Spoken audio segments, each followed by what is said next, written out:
Alright, so I've been diving into this problem and I think I got it figured out. So your first steps is obviously to get your derivatives. I forgot you guys do it this way. Get your derivatives, right? That's the easy part. We all know how to do this. Get your derivative. You get your y. Oops. Alright, piece of cake. So to get the critical points, you have to find out where x and y equals 0. So there are ways to go about this algebraically. I would not recommend do anything complicated for this problem because this is such an easy problem. We already can see just by using common sense which numbers would equal 0.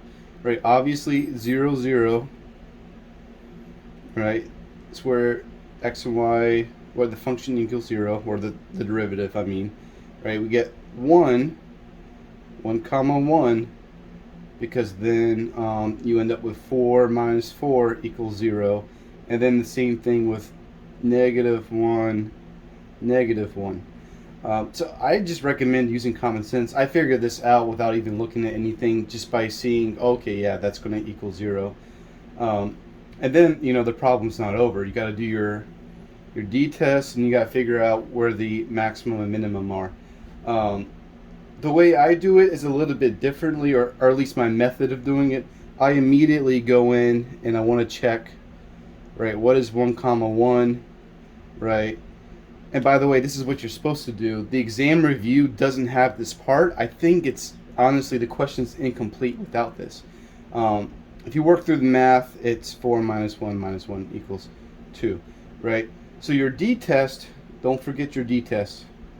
Your fxx, right, is going to equal negative 12 x2, right? Then your y equals negative, kind of the same thing over here.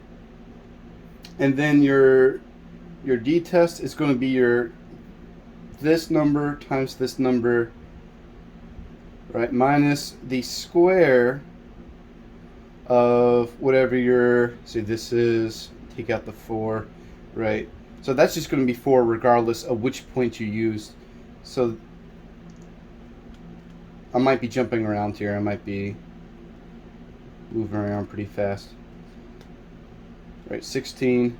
Remember your d-test is always this times this minus this, for which in our case it's always going to be 16, regardless of which point we use, because this is a solid number. The only thing that changes is this.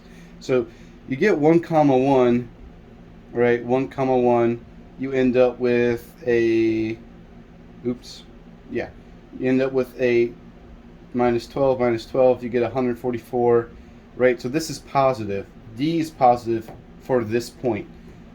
Remember on the test, if D is ever positive, that is a max or a min, right? And since your, in this example, your fxx is a negative number, this is the positive number. I mean, this is the max. If fxx is a negative number, this is the max. So that's a max. Same thing with this one. You end up with the same exact answer with 2. So that's going to equal a max. Now for this one,